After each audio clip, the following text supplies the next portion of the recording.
The following is a DW Ancient Egypt production. In the last episode, we discussed the 5th Dynasty and revealed the causes for the Old Kingdom decline. We continue this decline with the 6th Dynasty, which eventually takes Egypt into a dark age. The topics of this episode include Pharaoh Teti, Pharaoh Pepi I, Pharaoh Merenre and Pepi II, the First Intermediate Period, the early 11th Dynasty, Pharaoh Mentuhotep II, and Pharaohs Mentuhotep III and Mentuhotep IV.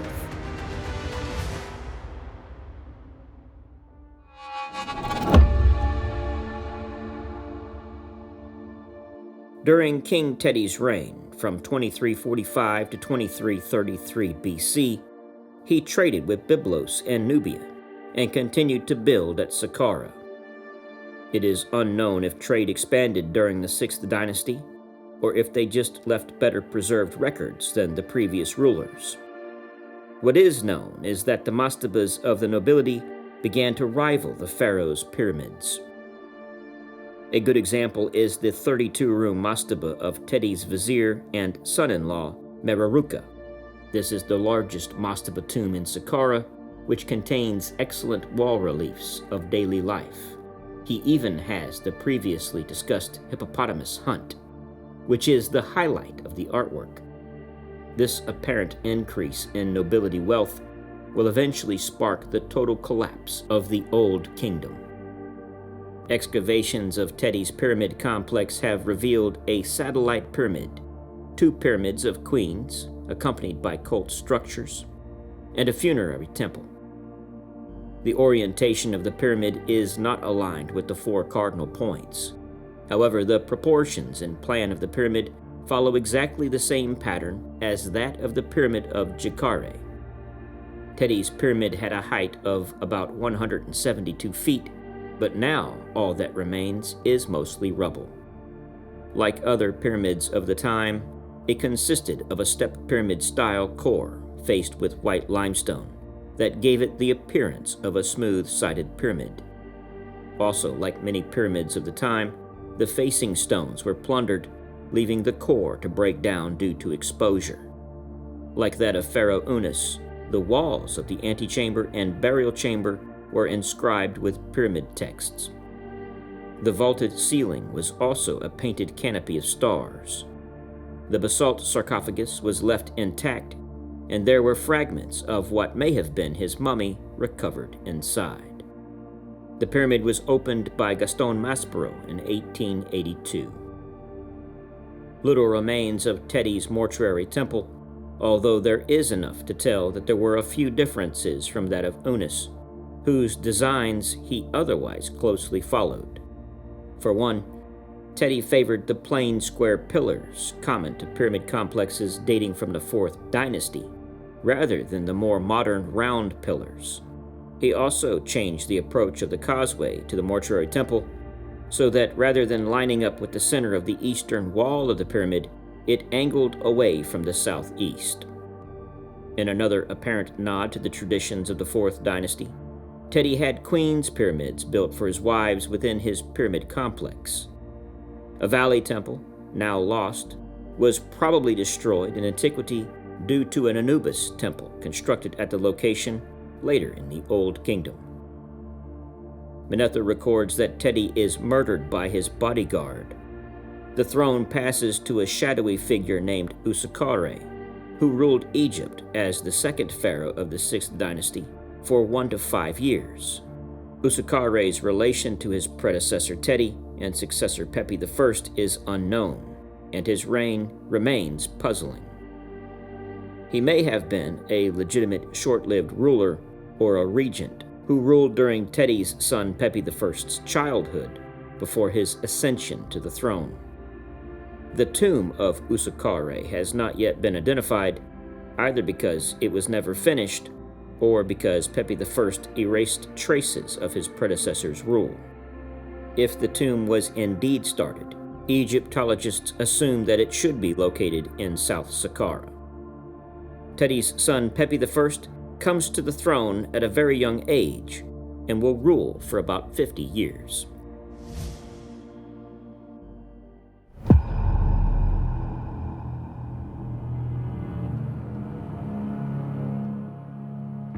Pepi I, who ruled from 2332 to 2283 BC, began an aggressive expansion into Nubia, and he continued trade to far-flung areas such as Lebanon and the Somalian coast. The decline of the Old Kingdom arguably began with the reign of Pepi I, as nomarchs became more powerful and exerted more authority. The pyramid of Pepi I at South Saqqara is badly damaged, and the burial chamber has collapsed. His pyramid had a height of about 172 feet. This pyramid's substructure was very similar to that of Teti's pyramid. This pyramid was entered by a covered entrance chapel, which was located at ground level and the center of the north side of the pyramid. From there, a descending passage climbed down into the rock to a horizontal corridor chamber. A horizontal passage, once blocked by 3 portcullis slabs, continued toward the antechamber, to the west of which was located the king's burial chamber. In this burial chamber, a pink granite canopic chest was found, sunk into the floor in front of the sarcophagus. The sarcophagus itself was found empty. It was made of a hard, dark stone and inscribed with a line from the pyramid texts. The burial chamber's ceiling had white stars painted on a black background. To the east of the antechamber was located a small chamber with 3 niches or magazines. Pyramid texts covered the walls of the antechamber, burial chamber, and corridors. Pepi's mortuary complex, Merenre Pepi, eventually became the name for the entire city of Memphis after the 18th dynasty. Like his pyramid, Pepi I's badly damaged mortuary temple was built according to a standardized ground plan. After the entrance, a traverse corridor led to magazines and to a long entrance hall. The entrance hall opened into a columned open court, to the west of which was the inner temple. The inner temple had a traverse hall, followed by 5 statue niches. To the south of these niches, a doorway led to a chamber that gave access to an antechamber with 1 single column. The antechamber led to the sanctuary. Several limestone statues of bound and beheaded enemies were found in this temple. The causeway itself, like the Valley Temple, has never been cleared. The satellite pyramid was located at its traditional place to the southeast of the main pyramid. There are 5 or possibly even 6 smaller pyramids that once belonged to Pepi I's queens. The cult for Pepi I continued well into the Middle Kingdom. An inscription left behind by Kayamwasit, the illustrious son of the even more famous Ramesses II, described how, by his time, this complex had suffered and decayed. A large copper statue of Pepi I and his son Merenre were discovered at Heracropolis, the same location as the Narmer Palette. This is the earliest known life-size sculpture in copper. The king lacks a crown and a midriff where his kilt would have been. This was probably made of a softer material, most likely gilded plaster.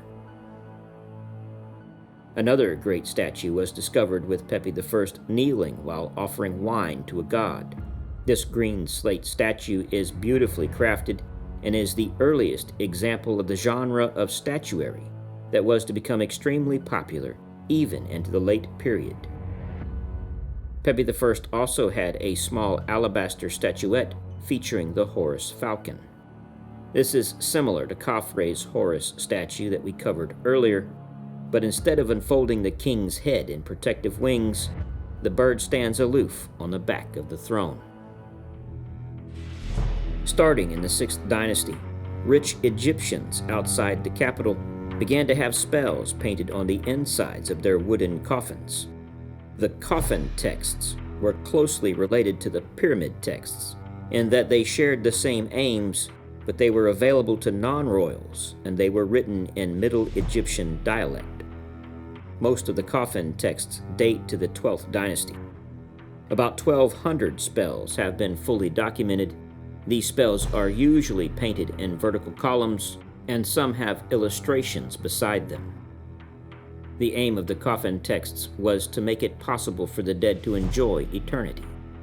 The spells enabled the reception of offerings and protected and guided the dead body so that it could join the sun on its daily journey. The god Osiris was more prominent here than in the pyramid texts. His corpse resided in a place called the boundary of the sky, and the Book of the Two Ways provided a map of the roads to him. The dead were so closely associated with Osiris that the god's name was inserted before their own. The idea that only kings would join the gods after death had totally disappeared from these texts.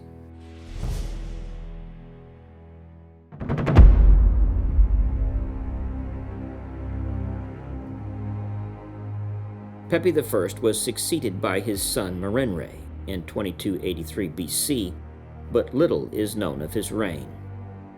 Merenre shared his father's fascination with Nubia and continued to explore deep into the region. He also began a process of royal consolidation, appointing Winnie as the first governor of all of Upper Egypt and expanding the power of several other governors. The Pyramid of Merenre was badly ruined. The pyramid was entered by an entrance at ground level along its north side. A short passage, a corridor chamber, and another passage with the usual 3 portcullises led down into an antechamber, to the west of which was the burial chamber.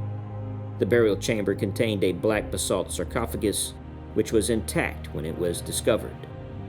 The mummy that was discovered inside this sarcophagus is held by some to have been Merenre I himself, although it most likely belongs to an 18th dynasty intrusive burial. This mummy would be the oldest known complete royal mummy if it is actually him. The niche for the canopic chest was sunk into the floor. As was usual for a 6th dynasty pyramid, Merenre I's pyramid was inscribed with pyramid texts. In the choice and distribution of these texts, Merenre's pyramid is very similar to Pepi I's, even copying the star ceiling. Only little remains of the mortuary temple and other buildings associated with the pyramid of this short-reigning king. The kingship passed on to Merenre's 6-year-old son, Pepi II. Manetho claims that Pepi II came to the throne around 2278 BC at the age of 6 and lived to be 100. This could easily be an exaggeration, but records of his reign point to a rule of at least 65 years, similar in length to Ramses II. His long reign was a possible reason for the Old Kingdom collapse. If he lived to be perhaps 100 years old, he might have been too feeble to properly rule Egypt. Remember that the pharaoh was the physical leader of Egypt. He was in charge of the military, the head of the army. If he did reign for 94 years, he would be the longest ruling monarch in the history of the world. Surprisingly, Pepi II's pyramid was no larger than those of his predecessors, despite the many years in power. An interesting feature is that after the north chapel in the wall was completed, the builders tore down these structures and enlarged the base of the pyramid. A band of brickwork reaching to the height of the perimeter wall was then added to the pyramid. The purpose of this band is not known. The burial chambers had a gabled ceiling covered by painted stars.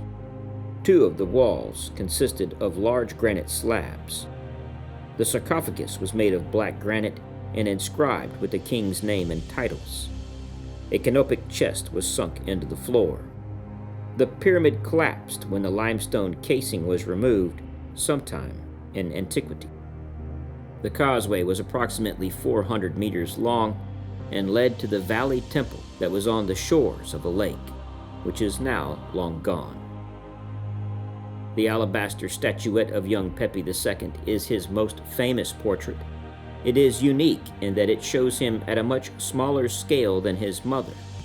The difference in size is atypical because the king is usually shown larger than others. His mother, Pepi II, most likely ruled as a regent in the early years of his reign. On the walls of a tomb in Abydos is the story of Winnie, one of the longest narrative inscriptions of this period. His autobiography records how he rose from almost obscure origins through the court hierarchy under the first three kings of the dynasty to become the governor of the south. During Merenre's reign, Winnie became sole arbiter in a harem conspiracy case involving Queen Weret Imtez. Never before had the like of me heard a secret matter of the king's harem, but his majesty caused me to hear it. Bearing in mind Manetho's assertion that the previous king Teti had been assassinated, no doubt the sentence on the queen was a capital one.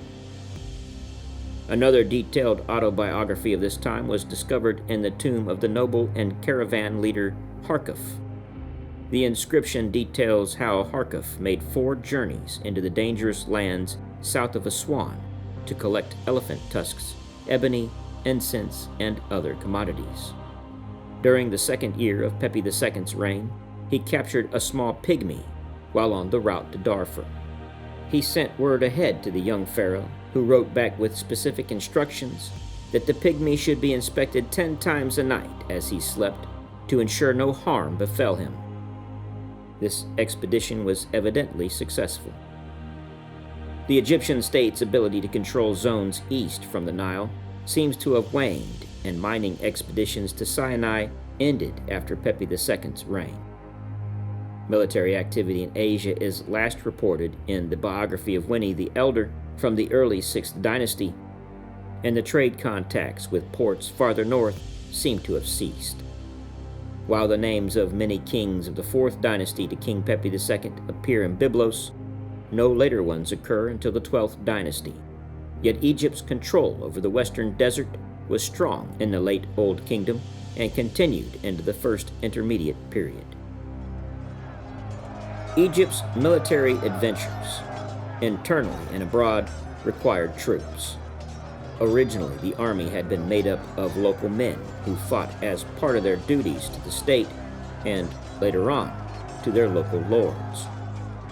Starting in the 6th dynasty, armies, such as Winnie's expeditionary force, included mercenaries from Nubia and Libya, and these foreigners would become a permanent fixture even when the Egyptian state reunified under the Middle Kingdom.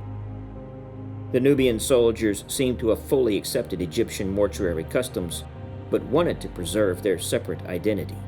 They used an Egyptian type of monument and adopted Egyptian styles in their representations, as well as Egyptian names, but they depicted themselves with a darker skin color and Nubian hairdo, and sometimes explicitly stated they were Nubian in the inscription. The historical record became silent toward the end of Pepi II's reign. The central government eventually broke down, and the country fell into political disorder upon the death of Pepi II. As a result, Egypt fell into chaos, and the historical record disappeared. This dark age, called the First Intermediate Period, would be one of 3 similar breakdowns that Egypt would face during its 3,000 years. Egyptologist Bob Breyer points out that change for Egypt was always bad. Changes made at the end of the Old Kingdom, which included solar temples, name changes to the solar god Ra, and pyramid texts in the burial chambers, signaled a decline in royal authority and a rise in status for the priests, who may have begun controlling the country.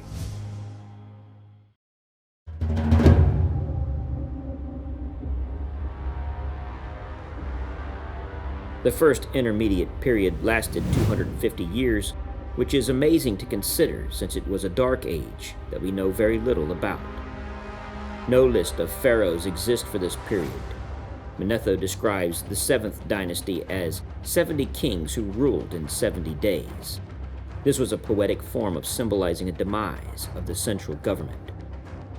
Around 2181 BC, the seat of kingship moved south from Memphis to Heracleopolis at the entrance of the Fayum. The Heracleopolitan kings of the 9th and 10th dynasties saw themselves as heirs of the Old Kingdom, and one was buried at Saqqara. But their powers were limited, and they did not have full dominance over Middle Egypt. It was against them that a newly emerging power directed its struggles for supremacy.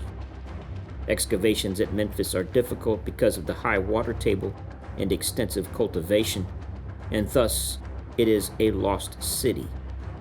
Because the capital is gone, the first intermediate period is hard to study. From what we do have of the sources, we can surmise the following. The 8th dynasty comprised of 17 or so kings, possibly descended from Pepi II, that claimed to govern from Memphis. Their authority was mostly limited to around the city. By this point, the delta had been invaded by so-called Asiatics from the east. Specific information about this invasion is lacking. The city of Heracleopolis had taken control of Middle Egypt and had founded the 9th dynasty, which could have controlled the entire country for a while. Manetho mentions the cruelty of a 9th dynasty king named Octos, whom the gods of Egypt killed. To the south of the regions where political power had been concentrated since early dynastic times, developed a new center which would dominate Egypt for many centuries: Thebes.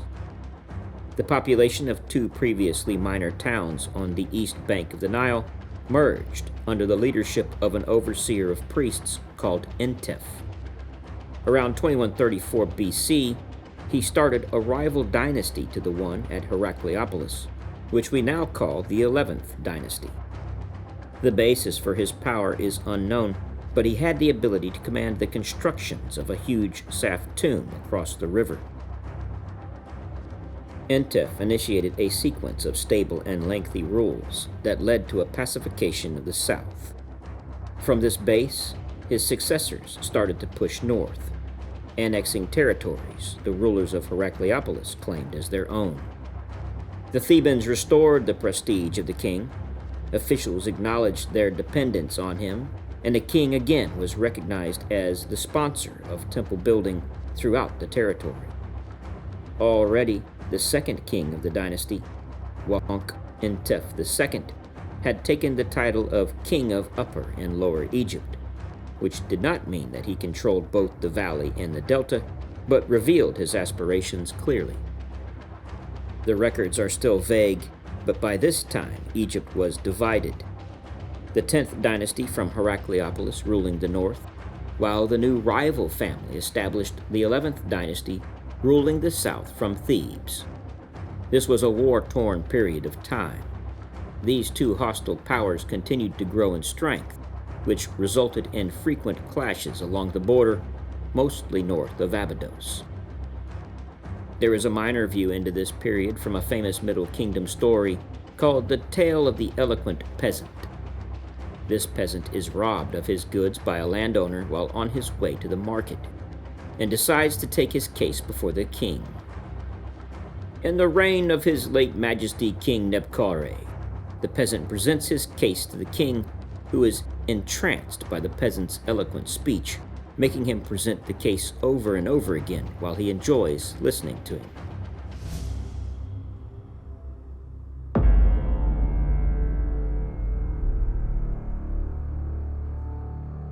The 11th dynasty began with a series of kings who all called themselves Entef, which makes the chronology a bit confusing. Ruling from Thebes, these Theban princes constantly fought their northern rival, with each gaining more success until the rise of Mentuhotep II, who finally unified the country. The prominent deity at this time in Thebes was the god Montu, the god of war. His influence would grow until being replaced at the beginning of the next dynasty. 3 Entefs were buried near the future Valley of the Kings in what are called Saf tombs. Saf is the word for row, which describes their tomb's appearance.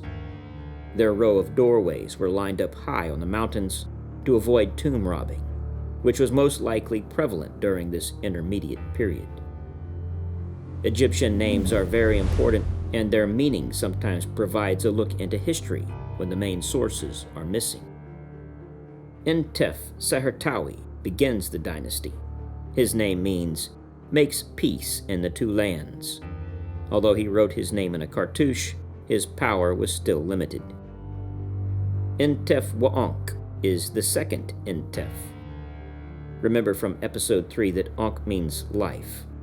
His name, Wa'onk, means established in life. An interesting side note with this king is that he was the world's first documented dog lover. An Egyptologist discovered his stele in 1860, showing his 5 dogs, something he wanted remembered throughout time, and he even has the names of these dogs, one of which was called Blackie. The Egyptians were pet lovers. This is especially apparent in their art. Tomb paintings very commonly have the nobles sitting in chairs, and under these chairs are usually cats, or sometimes baboons. Cats were top #1 pet, but then came dogs. The Whippet is the closest descendant to the type of dog they had, called the Pharaoh's Hound, a thin, wiry dog very similar to a small greyhound. Entef Neb-Tep-Nefer is the third Entef. His name means the beautiful and strong champion. Nefer meaning good, beautiful, or happy, which was very common with names. You'll see this again through Nefertiti and Nefertari.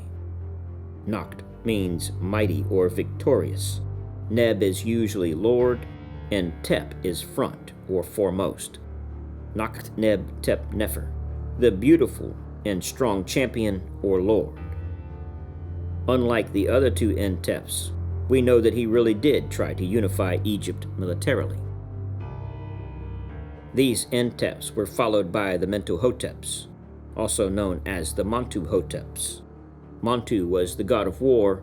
The name Mentuhotep meant the war god is pleased. Amenhotep or Amunhotep, meaning the god Amun is pleased, is similar in these name configurations.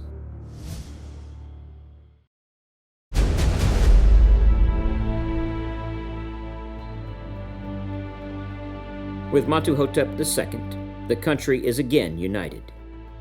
The first intermediate period ends and the Middle Kingdom begins in 2055 BC.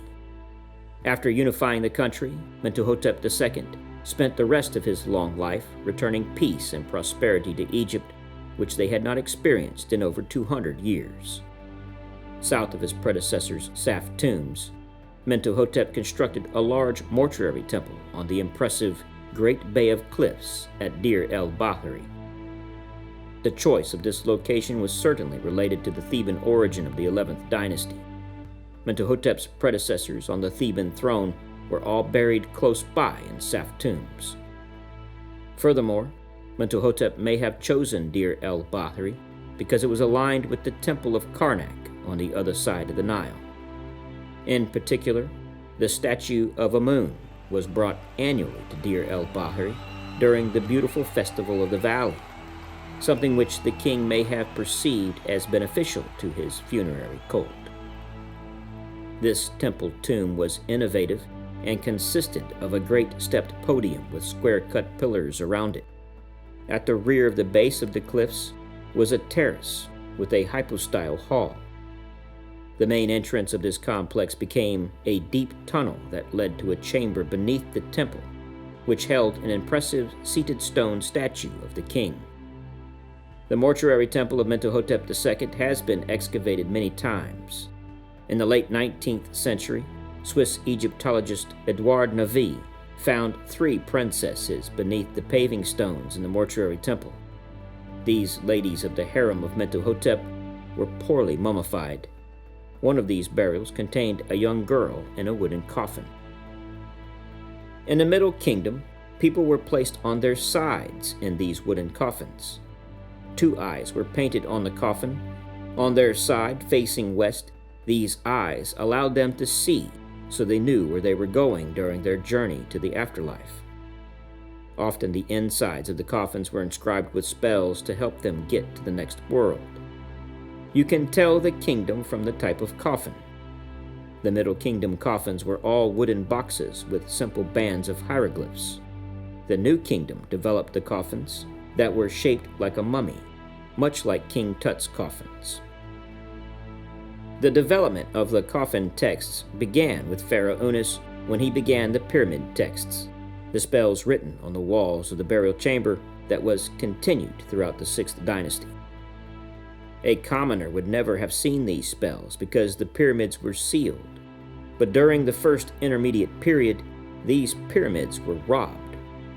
All the pyramids created up to this point were robbed during the first intermediate period. Snefru's pyramids, the Great Pyramid of Giza, and the 5th and 6th dynasty tombs. Here, the commoners were now observing these spells in the burial chambers and realized that they helped you to resurrect.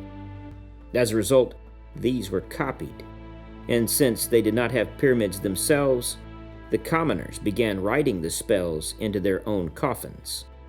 These pyramid texts in coffins became known as coffin texts, which would later become part of the Book of the Dead in the New Kingdom. Mentuhotep II had wealth and was established. He had the means to create beautiful portraits and statues as seen from the Old Kingdom. However, the artistic talents seem to have been lost during the first intermediate period. Although these statues are successful in showing him as a powerful man, they are not well made. They lack high-quality artistic craftsmanship and appear crude. The royal sculptors and studios of the past were not supported during the intermediate period, and, as a result, the skills were momentarily lost. Mentuhotep II's enthroned statue shows him wearing the red crown and the tight Hebsed costume. His black color features his assimilation to Osiris, the underworld god of fertility. A second statue features him standing in his Jubilee garment. The most profound innovations of Mentuhotep II's temple were not architectural, but religious. First, it is the earliest mortuary temple, where the king is not just the recipient of offerings, but rather enacts ceremonies for the gods, and in this case, Amun-Ra. Second, the temple identifies the king with Osiris, a local Theban god, which grew in importance from the 11th dynasty onward. The decoration and royal statuary of the temple emphasizes the Osirian aspects of the dead ruler, an ideology apparent in the statuary of many later pharaohs. One of the first war cemeteries was discovered by Wenlock in the 1920s near Mentuhotep's temple, which contained the bodies of over 60 soldiers killed in battle. They had almost certainly been killed in Nubia and brought back to Egypt for burial. At Asyut, 2 finely detailed wooden models of soldiers were found in the tomb of Meseti. These represent 40 strong detachments of Egyptian spearmen and Nubian archers. These models provide an incredible view of what the soldiers used in battle and how they dressed. Another amazing find was the tomb of Mentuhotep II's chancellor, Merenre. The burial location was near Mentuhotep's mortuary temple and built into the cliff face, like most of the other nobles during this time. Although the tomb had been stripped of any valuables and damaged in antiquity, archaeologist Herbert Wenlock discovered a small concealed chamber containing 24 wooden models representing the daily life of the Egyptians.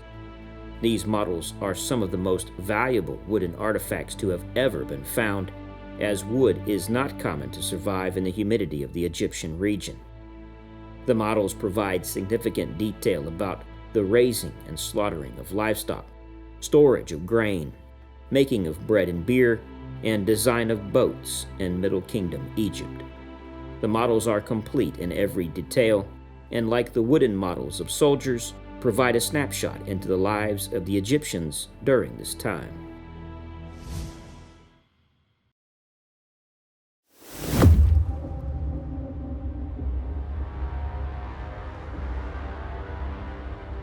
Due to the long reign of Mentuhotep II, his son and successor, Mentuhotep III, was already of old age when he came to the throne in 2010 BC. The king continued maintaining a defensive attitude toward the northern frontiers and looked to the First Cataract for trade. In year 8 of his reign, Mentuhotep III assembled an expedition to the area of the Wadi Hammamat. The Wadi Hammamat is a dry riverbed in Egypt's eastern desert that was a major mining region and ancient trade route east of the Nile. This region had been mined for fine black stone since the beginning of Egyptian civilization. In fact, the Narmer Palette, as discussed in Episode 3, originates from this area. The Hammamat would eventually become a major route from Thebes to the Red Sea and then to the Silk Road that led to Asia, or to Arabia and the Horn of Africa. This 130-mile journey was the most direct route from the Nile to the Red Sea, as the Nile bends toward the coast at the western end of the wadi. The expedition seems to have been the first in the area for some time, since his steward, Henenu, took 3,000 soldiers with him, and that was only after local rebels had been cleared from the road by other troops. Henenu sank a total of 12 wells en route and recorded a long inscription of this successful expedition into the Wadi Hammamat before returning to Egypt. After his death, Mentuhotep III was most likely buried in the cliffs to the south of his father's great tomb at Deir el-Bahri. Little remains there except for a causeway that apparently ends at a sloping passage going into the rock. Mentuhotep IV, who succeeded the throne in 1997 BC, is ignored in both the Saqqara and the Abydos king lists. Not much is known about the king. He sends his vizier and governor of the south, Amenemhet, to the wadi in search of a fine block of stone suitable for the lid of his sarcophagus. Taking 10,000 soldiers with him, Amenemhet returned it to Thebes. Unfortunately, neither the tomb nor the sarcophagus of Mentuhotep IV has ever been found. The king was most likely never able to use the stone, since it seems that Amenemhet, with the backing of his 10,000 men, overthrew his master and proclaimed himself king. Amenemhet and his 12th dynasty would take Egypt into the golden age of the Middle Kingdom, and that will be the focus of our next episode. Thank you for joining us.